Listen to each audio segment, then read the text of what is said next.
I think what surprised me most about my interview with Ashley Reeves was her lack of bitterness about what happened to her. Here is a young woman who nearly died at the hands of a man she thought was her friend, a high school teacher.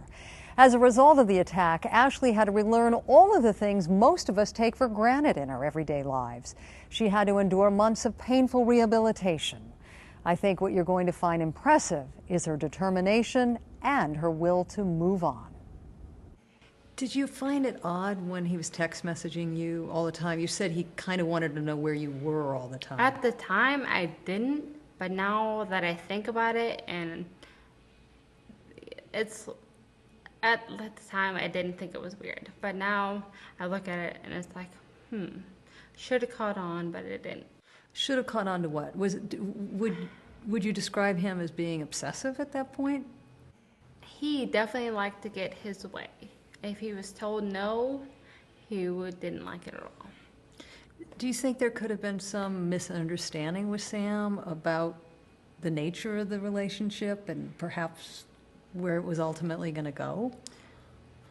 There could have been, but like I said, he didn't like to be told no. If he didn't get his way, then he threw a fit. And maybe that's what caused it all, because who's to say why he did what he did, but there was been thoughts thrown around that maybe he wants something more, and I said no. You said he always wanted his way, and if he didn't get it, he'd throw a fit. Was he ever aggressive with you, No. either verbally or physically?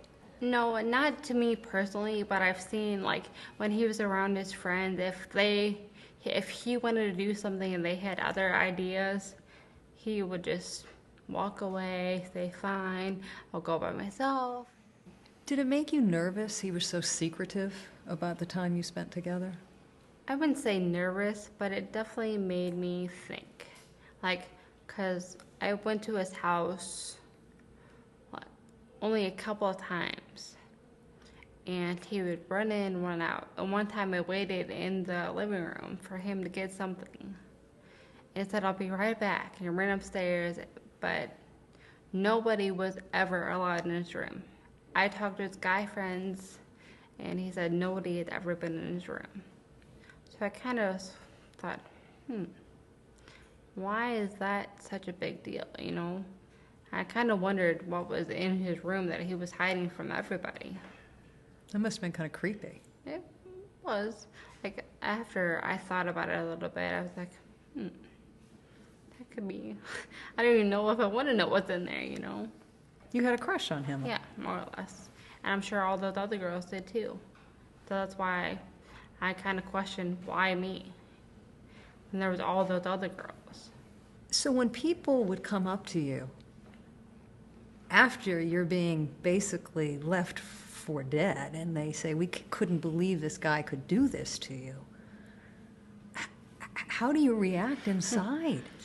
I'm kind of, like, I'm still stunned that people just walk up, people I have never seen, and they just walk up and say stuff. It's just like, yeah, well, it's over. It's in the past. I really don't want to think about it. I'm trying to reroute the subject, because there's nothing really I can say.